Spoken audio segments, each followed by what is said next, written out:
The late Texas sun bled across the horizon, casting long golden shadows over the dusty corral at Wind Hollow Ranch. In the center of the ring, a massive black stallion stood still. Then, slowly, he lowered himself to the ground, folding his legs beneath his muscular frame with an eerie grace. His name was Storm, and for 2 years, no one had gotten within 10 feet of him without risking a trip to the hospital. But now, Storm was kneeling, beside an old weather-beaten cowboy hat. No one dared move. Hands rested on fence rails, eyes wide with disbelief. Ranch hands whispered the name under their breath. Harlan Creed. The hat belonged to him. Everyone knew it. Scarred leather, frayed brim, and the initials HC stitched into the inside band. But Harlan had been gone 3 years. Vanished without a trace after returning from a combat deployment. The military said he went off-grid. The town whispered darker things. But for Bo Creed, Harlan's father, the silence left more pain than any truth ever could. Bo stepped forward slowly, his boots crunching against the dry dirt. His weathered face, hardened from years of war and ranching, cracked slightly as he looked at the stallion. Storm had belonged to Harlan since he was a colt. The boy had raised him by hand, broken him gently, trained him without force. They understood each other in a way Bo never did. But the day Harlan left, something inside Storm shattered. Since then, he'd been a ghost in the body of a beast, wild, violent, unreachable. Today was different. Storm didn't flinch as Bo approached. He kept his head bowed low, nose just inches from the hat. A strange sound rumbled in the horse's chest, not a growl, not a whinny. Something like a broken sigh. Bo knelt beside him and picked up the hat with trembling hands. The leather still smelled faintly of sweat, dirt, and his boy. How did it end up back here? Bo looked into Storm's eyes, those dark, wild eyes that had never let anyone in since Harlan disappeared. But now they were soft, wet, alive with something painful, something pleading. Storm didn't want to fight anymore. He was mourning, remembering, sensing something no human could explain. And Bo, for the first time in years, felt something move in his chest. Hope. The next morning came with a strange stillness across Wind Hollow Ranch. Even the wind seemed to pause. Storm stood silently at the far end of the corral, staring toward the ridge line like he expected someone to appear. His hooves were caked in dust from the restless pacing he'd done through the night. And the hat, Harlan's hat, hadn't moved from the spot where it fell again after Bo had set it down. It was almost as if the horse refused to let it leave the ground. Bo Creed hadn't slept. He sat at the kitchen table, the hat in front of him now. His rough fingers traced the worn leather again and again, circling the stitched initials like they might come to life. In the quiet of that early hour, he swore the smell of his son clung to the fabric, not the scent of war or blood or pain, but the boy he used to be. The one who used to climb fences barefoot and talk to Storm like they were brothers. He reached into the crown of the hat and, for the first time, noticed something odd. Tucked deep in the lining, nearly invisible, was a folded piece of faded paper. Bo's hands shook as he carefully pulled it out. His breath caught. It was a handwritten note, smudged and yellowed by time. For words, "If I don't return." Then nothing. The rest of the paper had been torn clean off. Bo stared at it for what felt like an eternity. The weight of those 4 words pressed down on him like 1,000 pounds. Why hadn't he seen this before? Had Harlan known something? Was he afraid? Running from someone or something? That hat had disappeared the same day as his son. And now, 3 years later, it returned out of nowhere, without a body, without a word. Just a message that stopped mid-breath. Out in the barn, Red McCaskill, Bo's longtime foreman, was already whispering to the hands. He'd seen a lot in his years, but this unsettled him. "Animals know things," he said under his breath. "Storm ain't crazy." He's been waitin'. Just didn't know for what. Mary Lou, the ranch's vet, arrived not long after. She had a theory. Some trauma had been unlocked. Something tied to scent, memory, or guilt. Bo didn't know what to believe anymore. All he knew was that Storm wasn't the same. The fire in his eyes had turned to something more human. And deep inside Bo's chest, something just as wild began to stir. Something that had been buried with the silence. Something like belief. Later that afternoon, the clouds rolled in heavy over Wind Hollow Ranch, casting long shadows across the fields.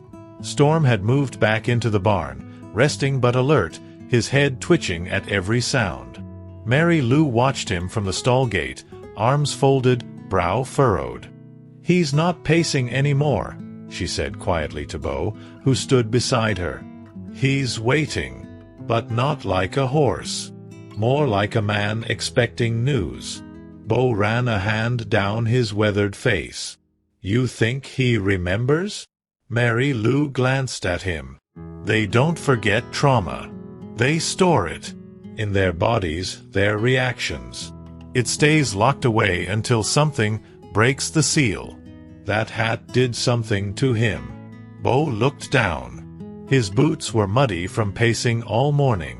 He hasn't let anyone touch him since the day Harlan left. But yesterday, he let me put my hand on his face like nothing ever happened. Mary Lou stepped into the stall carefully, holding her breath. Storm didn't flinch. She moved slowly, raising her hand to his flank. As she brushed her fingers over the skin just beneath his mane, she paused. Her expression changed. "Bo," she said, voice tight, "come look at this." He stepped forward, and she pulled the saddle blanket aside. Beneath it was a scar, small but deep, hidden all this time. "I've worked on this horse for years," she whispered. "That scar wasn't there before." Bo frowned. "You saying it's new?" "New-ish," she answered. "Within the last year or two. It's clean, surgical, not something from a fence or a fall. More like something stitched by a human hand." "But who?" "No one's touched him." Bo's heart sank. "Unless someone did, and we never knew." Outside, Red McCaskill walked up fast, boots thudding against the barn floor. "Sheriff Maddox just radioed in. Says we might have company." Bo turned. "What kind of company?" Red lowered his voice. "Some fella showed up in town last night. Dirty coat, busted boots, name of Silas McGraw. Says he knows your boy.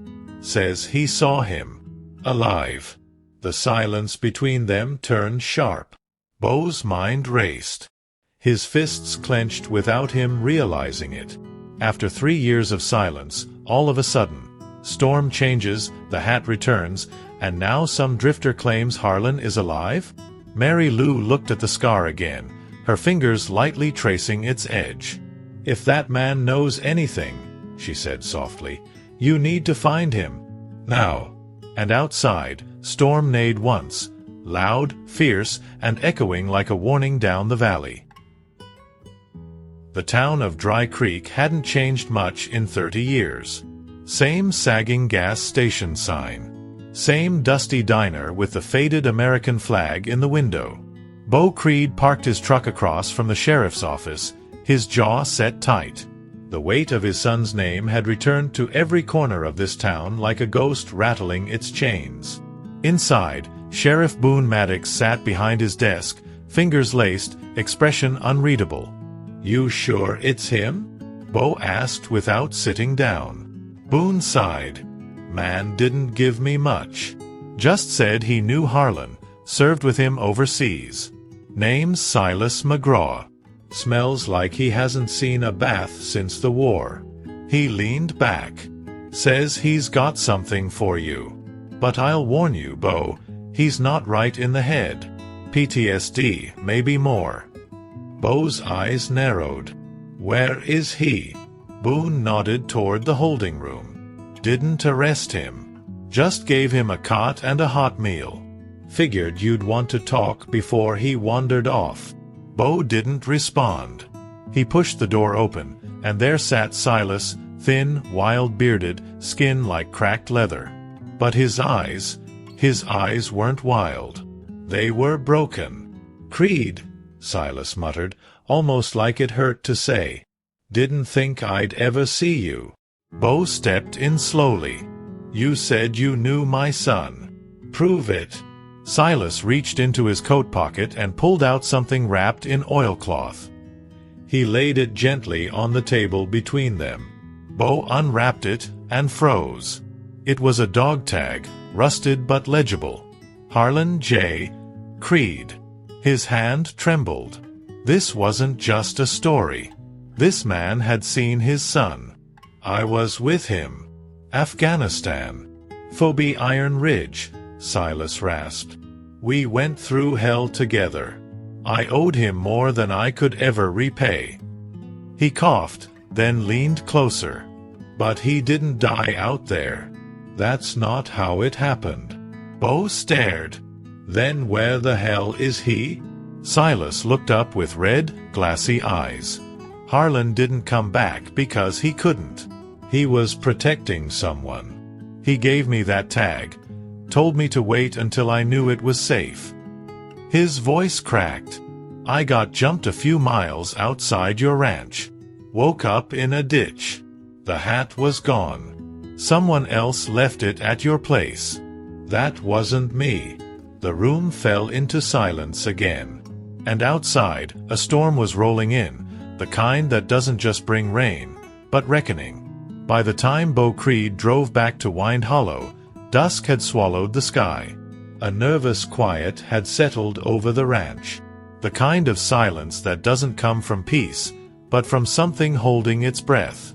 In the barn, Storm paced restlessly, his muscles twitching like he felt a storm that hadn't yet touched the ground.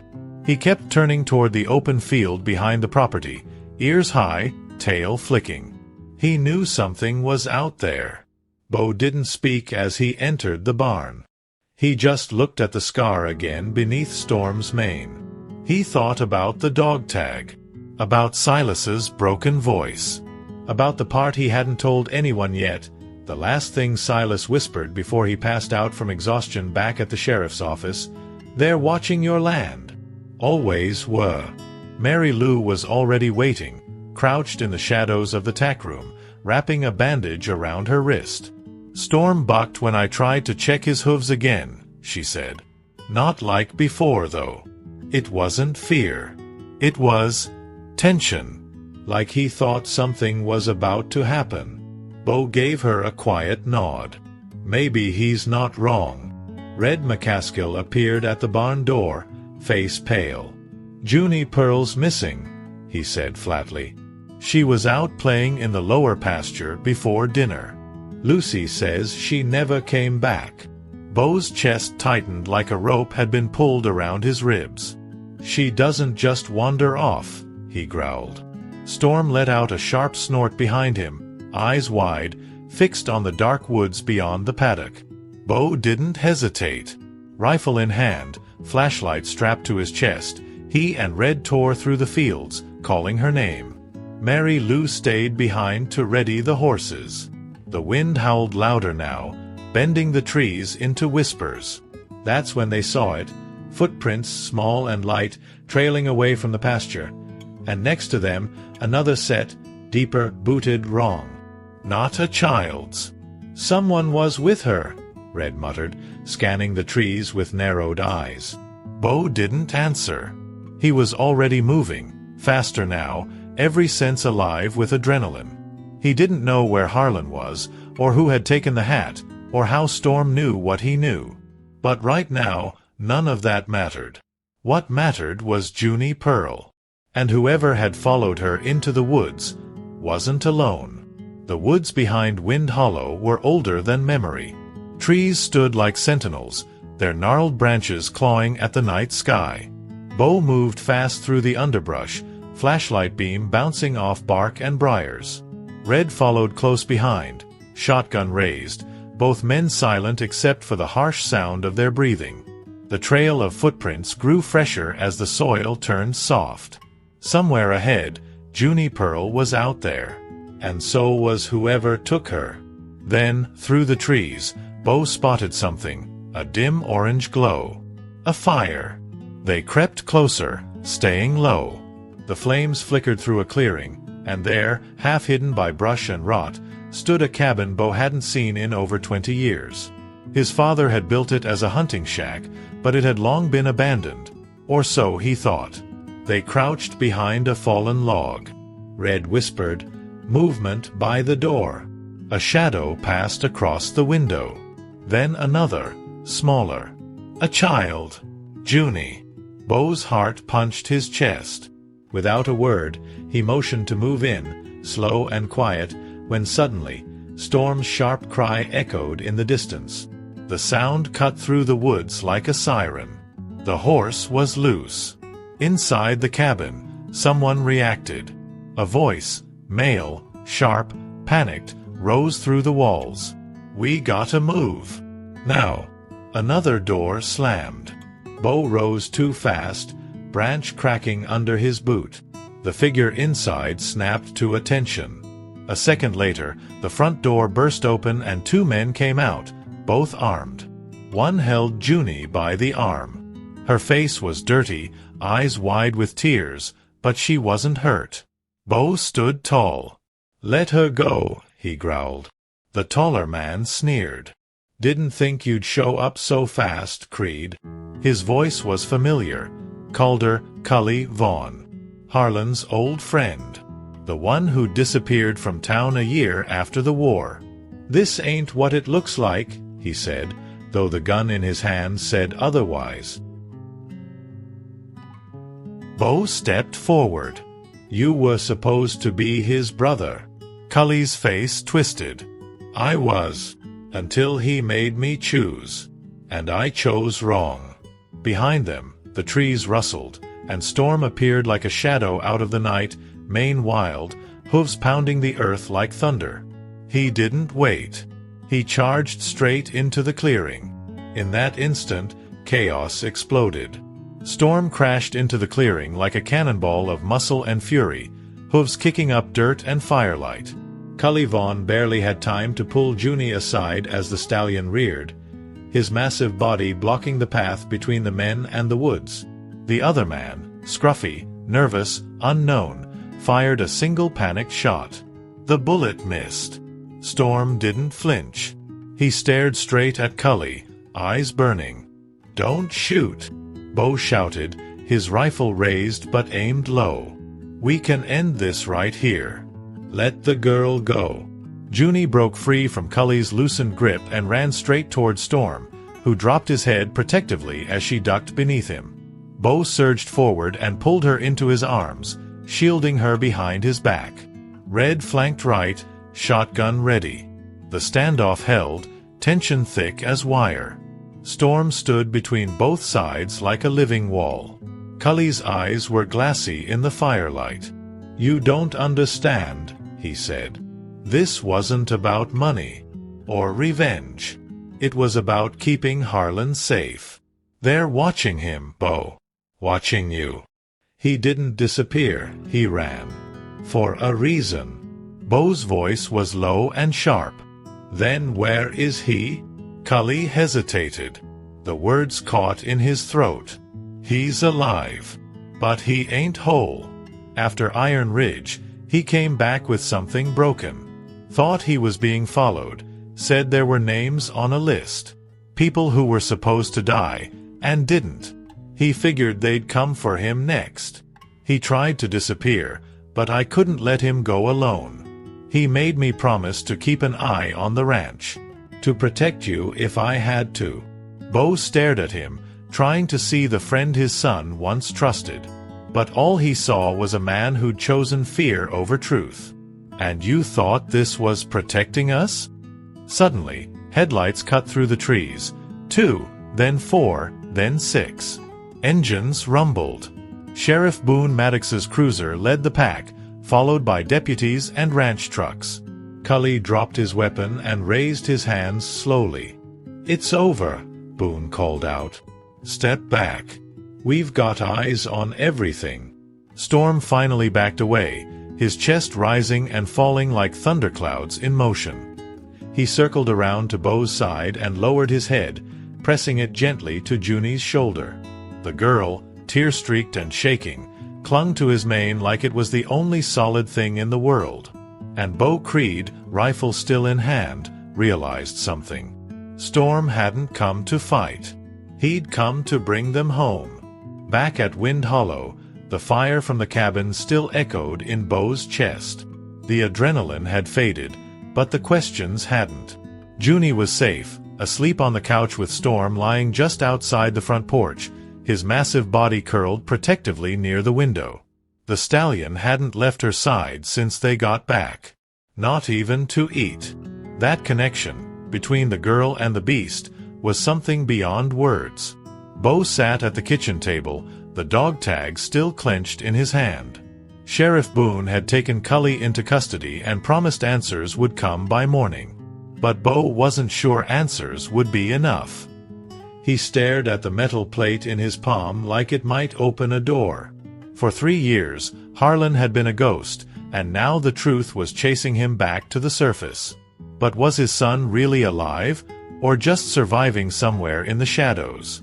Mary Lou entered quietly, still brushing dirt from her jeans. "Junie's okay," she said. "No bruises. Just scared out of her mind. I think Storm did more to calm her than any of us could have." Beau nodded. "He's more than just a horse. Always was. He knew something was wrong before any of us did. He knew Harlan was close." Mary Lou pulled something from her jacket pocket and slid it across the table. A photo, creased and weathered. "They found this in Cully's coat." Beau picked it up. His throat tightened. It was a picture of Harlan. Not from before the war, but recent. His beard was longer, eyes sunken, but unmistakable. And in his arms, wrapped in a blanket, was a baby. Beau's voice caught. "What the hell is this?" Mary Lou answered gently. "We think the baby's not his, at least not biologically.